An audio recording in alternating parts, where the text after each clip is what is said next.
ഞങ്ങളുടെ script writer നിസാമിക്ക ഇന്നുണ്ടാവേണ്ടതാണ്. പക്ഷെ എന്തോ I think is with us somewhere watching അവർ.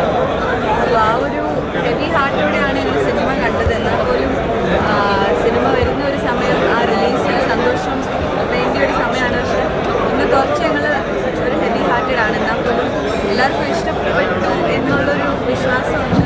കാണുന്നവർക്ക് ഇഷ്ടപ്പെടും എന്ന് തന്നെ തോന്നുന്നു. ഫാമിലി ഓഡിയൻസിന് നല്ലൊരു കഥയുള്ളൊരു സിനിമയാണ്. അത് നന്നായിട്ട് വന്നിട്ടുണ്ടെന്ന് തോന്നുന്നു. ഇനി എല്ലാവരും ഓഡിയൻസസാണ് പറയേണ്ടത്. അപ്പോൾ തിയേറ്ററിൽ പോയി കണ്ട് നിങ്ങളറിയാം. നമ്മുടെ സിനിമ നന്നായിരുന്നു. എനിക്ക് കുറച്ച് കൂടുതൽ ഇഷ്ടപ്പെട്ട സെക്കൻഡ് ഹാഫാണ്. സ്ക്രിപ്റ്റ് റൈറ്റർ ഇല്ല ഇവിടെ.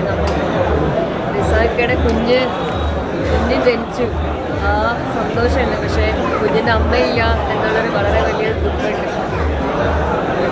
നമുക്കൊപ്പം ഉണ്ട് എന്നുള്ളൊരു വിശ്വാസമുണ്ട്. പുള്ളിയുടെ ആഗ്രഹമായിരുന്നു, അത് കാണാൻ പുള്ളിയില്ല. അതിനെക്കുറിച്ച് എനിക്ക് കൂടുതൽ സംസാരിക്കുന്നില്ല. എല്ലാവരും വന്ന് സിനിമ കാണണം. ഇതൊരു ഫാമിലി സിനിമയാണ്. കുറച്ച് നർമ്മമുണ്ട്. എല്ലാം തികഞ്ഞൊരു സിനിമ എന്ന് ഞാൻ പറയുന്നില്ല. പക്ഷെ നിങ്ങൾക്ക് കണ്ടാൽ ഇഷ്ടപ്പെടും.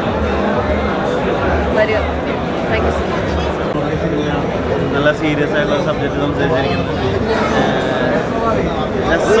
അടിപൊളി പടം. എങ്ങനെയുണ്ട്? കോമഡിയാണോ? ചിരിക്കാനുണ്ടോ? നന്നായി ചിരിക്കാണ്ടല്ലേ? നന്നായി ചിരിക്കാണ്ട്. നല്ല കോമഡി വേണം. ഇപ്പോൾ ഒരു സിനിമയും കൂടി വിജയിച്ചു. അപ്പം മലയാളത്തിലെ എല്ലാ സിനിമകളും വിജയിക്കുന്നു. അതിന് വലിയ സന്തോഷം.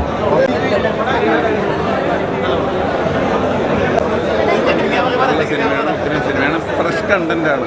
ഈ കണ്ടൻറ്റ് മലയാളത്തിൽ വന്നിട്ടില്ല. നല്ല എല്ലാ ഫാമിലിയായിട്ട് കാണാൻ പറ്റുന്ന സിനിമയാണ്.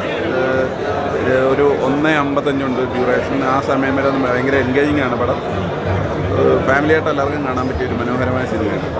വേറെ മൂവിയാണ്. ഞാനൊരു മൂവിയെ കണ്ടിട്ടുണ്ട്. നല്ല പടം. എങ്ങനെയുണ്ട്? നല്ല പടം എന്ന് പറഞ്ഞാൽ വളരെ വളരെ എനിക്കിഷ്ടമായൊരു സിനിമ. അത് ഒഴിവാക്കുന്നതല്ല. നല്ല പടം. Well written, well taken.